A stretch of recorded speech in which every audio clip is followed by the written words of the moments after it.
நண்பர்களே, தென்காசி மாவட்டம் பாவூர் சத்திரம் அருகே மேலப்பட்ட முடையார்புரம் வேதகோவில் தெருவை சேர்ந்தவர் மகிழம்பூ என்பவருடைய மகன் வேல்துரை, வயது 43.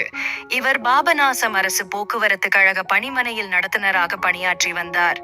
இவரது மனைவி பேச்சியம்மாள் என்ற உமா என்பவருக்கு 35 வயதாகிறது. இவர்களுக்கு 2 குழந்தைகள் இருக்கிறார்கள். வேல்துரை தனது குடும்பத்துடன் அடைக்கல பட்டணத்தில் ஒரு வாடகை வீட்டில் வசித்து வந்தார். வேல்துரை தினமும் தனது இருசக்கர வாகனத்தில் பாவூர் சத்திரத்திற்கு சென்று அங்கிருந்து பணிக்கு பேருந்தில் சென்று வருவதை வாடிக்கையாக வைத்திருந்தார். நேற்று முன்தினம் அதிகாலையில் பணிக்கு இருசக்கர வாகனத்தில் சென்றார்.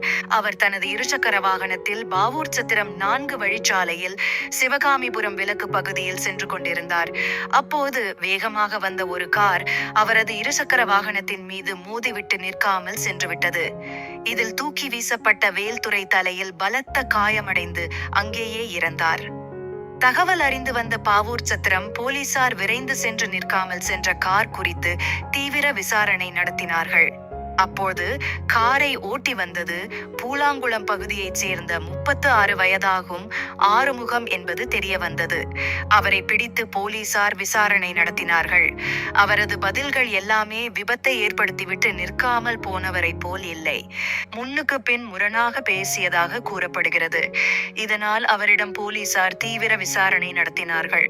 அதில் திடீர் திருப்பமாக இது விபத்து இல்லை, திட்டமிட்ட கொலை என்பது போலீசாருக்கு தெரிய வந்தது. பேருந்து நடத்துனர் வேல்துரை தனது குடும்பத்துடன் வாடகை வீட்டில் வசித்து வந்திருக்கிறார். அந்த வீட்டின் உரிமையாளர் 41 வயதாகவும் முத்து சேர்மன் என்ற சுதாகர் என்பவருக்கு திருமணம் முடிந்து 2 ஆண்டுகளுக்கு முன் மனைவி இறந்துவிட்டார். இதனால் அவருக்கும் பேச்சியம்மாளுக்கும் இடையே பழக்கம் ஏற்பட்டிருக்கிறது. இது நாளடைவில் கள்ளக்காதலாக மாறியதாம். அரசு பேருந்து நடத்துனர் வேல்துரை பணிக்கு சென்ற பின்னர் 2 பேரும் தனிமையில் உல்லாசமாக இருந்ததாகவும் கூறப்படுகிறது. இதனை ஒரு கட்டத்தில் அறிந்த வேல்துரை இருவரையும் கடுமையாக கண்டித்திருக்கிறார். இதனால் ஆத்திரமடைந்த சுதாகர், பேச்சியம்மாள் ஆகியோர் வேல்துரை உயிரோடு இருந்தால் நம்மால் ஒன்றாக இருக்க முடியாது என்று நினைத்து அவரை கொலை செய்ய திட்டம் தீட்டியதாக சொல்லப்படுகிறது. விபத்து போல் செட்டப் செய்ய நினைத்துள்ளார்கள். இதற்காக சுதாகர் தனது நண்பரான கார் டிரைவர் ஆறுமுகத்தின் உதவியை நாடியிருக்கிறார். அவர்களிடமிருந்து ஒரு குறிப்பிட்ட தொகையை ஆறுமுகம் வாங்கியதாக தெரிகிறது. அதன் பின்னர் நேற்று முன்தினம் அதிகாலையில் பணிக்கு பைக்கில் சென்ற வேல்துரையை காரை ஏற்றி படுகொலை செய்தது போலீஸ் விசாரணையில் தெரியவந்தது. இதையடுத்து போலீசார் விபத்து வழக்கை கொலை வழக்காக மாற்றி சுதாகர், பேச்சியம்மாள், ஆறுமுகம் ஆகிய 3 பேரையும் கைது செய்தனர். விசாரணை தொடர்ந்து நடந்து வருகிறது.